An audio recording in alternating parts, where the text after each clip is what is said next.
So an extra 500,000 children have dropped out of school during the COVID-19 pandemic. That's at least according to data from the latest National Income Dynamics Coronavirus Rapid Mobile Survey. The group's research found that school dropouts have tripled from 230,000 pre-pandemic to approximately 750,000 in May this year. To tell us a bit more about this and I guess what to make of it, let's bring in Mpumi Mohohlwane, who's the Deputy Director in the Research, Monitoring and Evaluation Unit at the Basic Education Department. She's also the co-author of this National Income Dynamics Study, at least the Coronavirus Rapid Mobile Survey.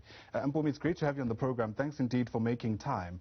The real concern is that we had been warned that we'd get here because of COVID-19, but are you surprised by the scale of this dropout? Yes and no. So maybe to start off with where we were before the coronavirus.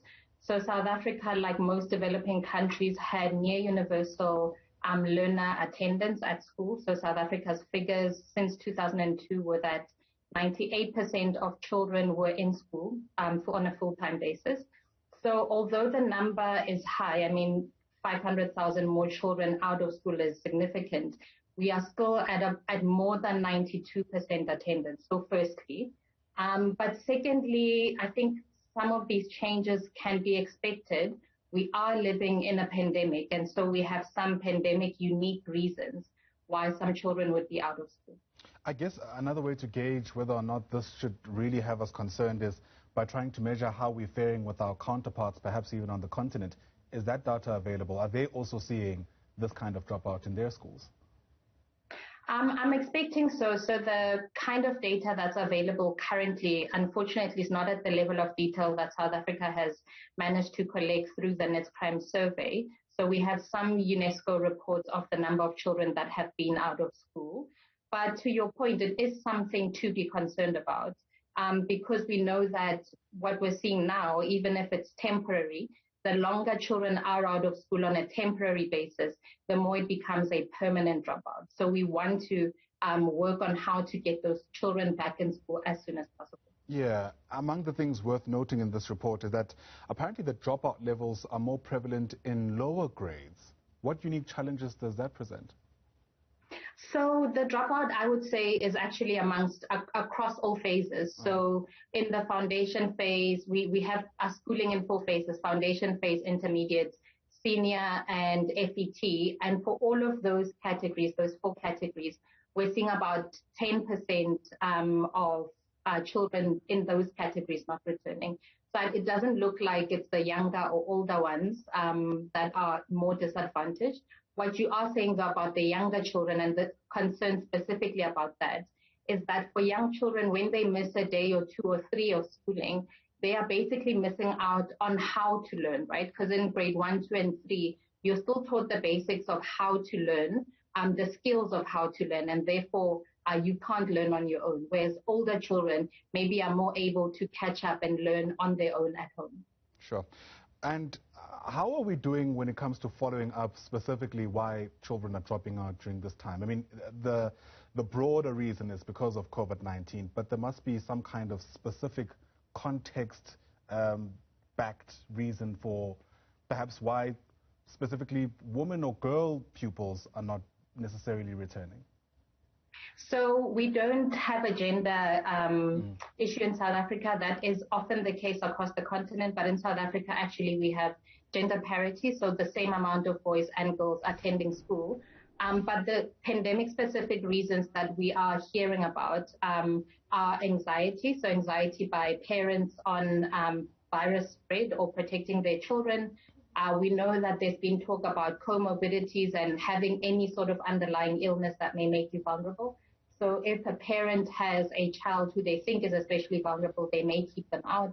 But from the child perspective, what we found interesting from the DBE NIDS report was some confusion on rotational attendance. So in the basic education sector, in order to maintain COVID-19 regulations within classrooms, often children are attending on rotation, so half come on Monday, half come on Tuesday. That's a simple rotation of every second day, but the bigger the school, the more complex that rotation may be, and therefore a child may be coming to school on day 4 this week and day 8, etc. and therefore that confusion eventually means that they're not really sure when to come. And a second concerning aspect we've heard from the NIDS report is children's anxiety about not having done the work that they should have done at home, where they don't have support or have parents who can help them with that kind of homework. Do you think this is enough reason to finally scrap the rotational learning system? I know there have been calls even within the sector to do exactly that. Yeah, so we have been calling for that since the beginning of the NIDS-CRAM survey, so about a year of that. And it does look like it is the case from July. The latest gazette that was gazetted in May said we're going back to traditional timetabling, full-time attendance, especially because teachers will be vaccinated by then. Yeah. What other lessons have we learned since the start of the pandemic? I guess many will be a bit more charitable to the Basic Education Department for giving it a try with this rotational learning system. We now know it doesn't work. What else do we know does and doesn't work during this period?